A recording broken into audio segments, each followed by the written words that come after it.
राधे राधे, जय श्री कृष्णा। मैं सीमा सिंह आप सभी धर्म प्रेमियों को सादर प्रणाम करती हूँ। आज मैं आपको कार्तिक मास के महात्म्य का पहला अध्याय सुनाने जा रही हूँ। उससे पहले आप सभी को कार्तिक मास की ढेरों शुभकामनाएं। सबसे पहले आज मैं आपको स्नान का मंत्र बताने जा रही हूँ। अगर आप कार्तिक स्नान और व्रत कर रहे हैं तो स्नान करते समय आपको कौन सा मंत्र बोलना चाहिए? आपको स्नान करते समय यह मंत्र बोलना चाहिए। कार्तिकेयं करिष्यामि प्रातः स्नानं जनार्दन पीत्यर्थ तव देवेश दामोदर मया सह। इमं मंत्रं समुच्चार्य मोनि स्नायात व्रती नरः।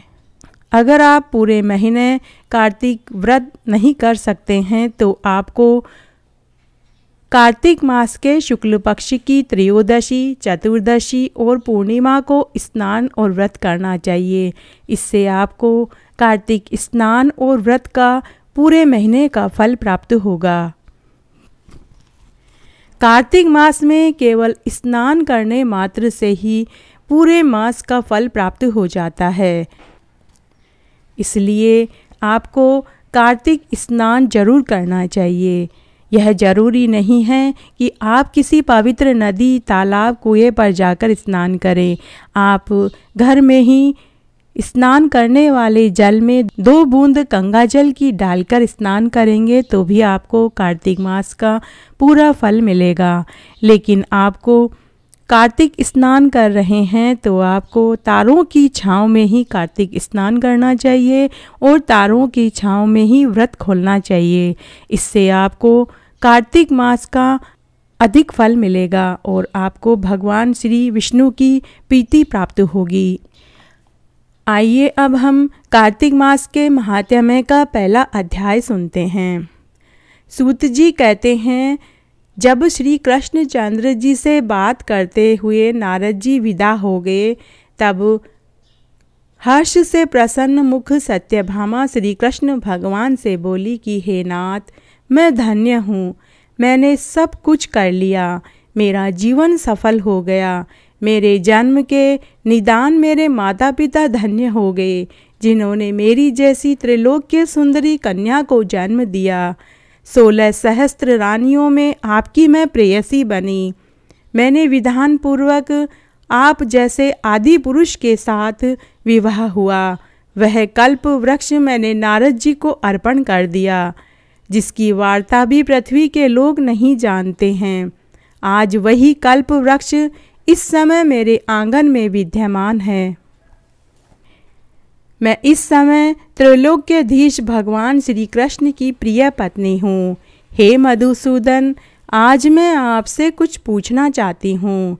यदि आपका मेरे ऊपर अनुराग हो तो आप मुझे विस्तार से बताइए, जिससे कि मैं अपनी आत्मा का कल्याण कर सकूं तथा आपका और मेरा विछोह कल्प पर्यंत भी न हो सके। सूत जी बोले, सत्यभामा का यह वचन सुनकर मंद मंद मुस्कुराते हुए श्री कृष्णचंद्र भगवान जी सत्यभामा का हाथ पकड़े हुए कल्प वृक्ष के नीचे चले गए और अपने सेवकों को बाहर ही रोक दिया और भाव के साथ हंसते हुए सारे संसार के स्वामी सत्यभामा की प्रीति से पुलकित हुए श्री कृष्णचंद्र जी बोले, हे सत्यभामा, तुमसे ज़्यादा प्रिय मुझे अन्य रानियां भी नहीं हैं।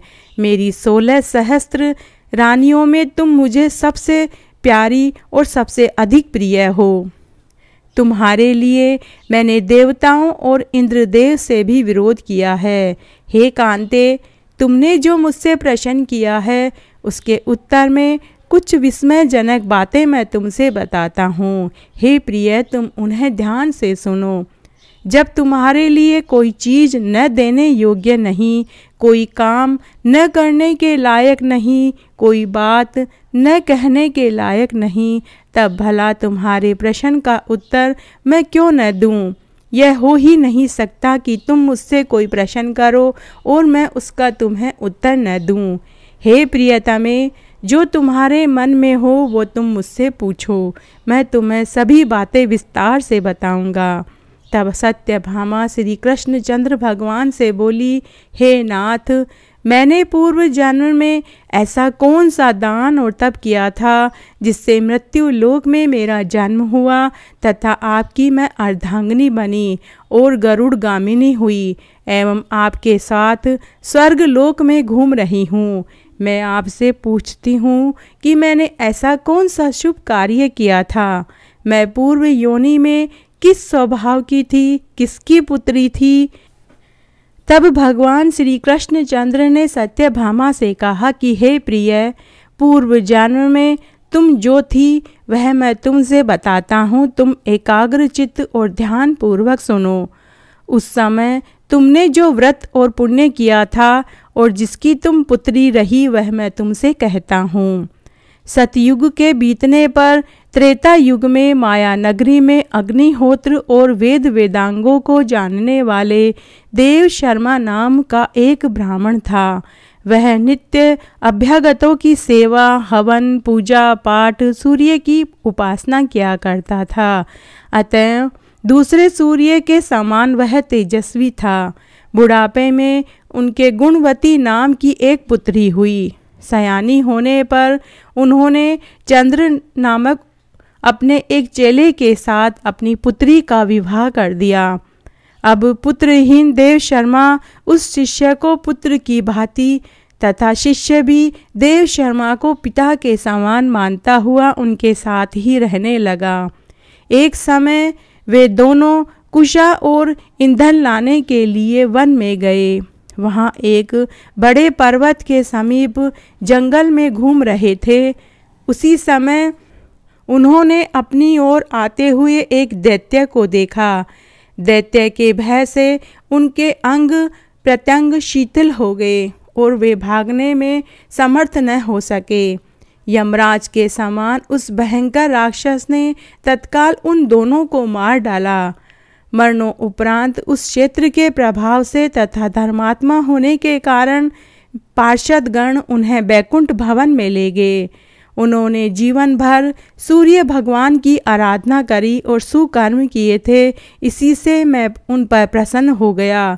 शिव, सूर्य, गणेश, विष्णु, दुर्गा, इनकी उपासना करने वाले प्राणी मेरे लोक को प्राप्त होते हैं।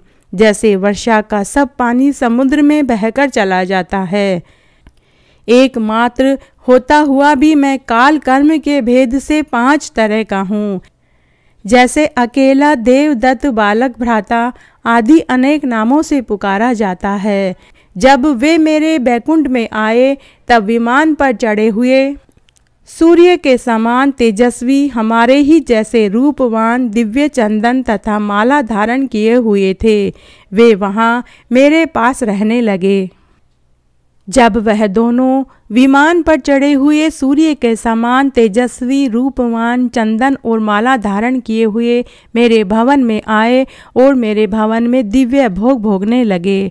इस तरह आज मैंने आपको कार्तिक मास के महात्म्य का पहला अध्याय सुनाया। आशा करती हूँ आपको यह जरूर पसंद आएगा। मेरे साथ बने रहने के लिए आपका धन्यवाद और आगे के महात्म्य के लिए भी आप मेरे साथ इसी तरह बने रहें। अगर आपको महात्म्य अच्छा लगे तो कमेंट बॉक्स में जय हो विष्णु भगवान की जरूर लिखें। मैंने अपने चैनल पर कार्तिक मास की कहानियाँ, कार्तिक मास की एकादशी की कहानी डाल रखी है। अगर आपको वो कहानी सुननी है तो मैं डिस्क्रिप्शन बॉक्स में उनका लिंक छोड़ दूंगी।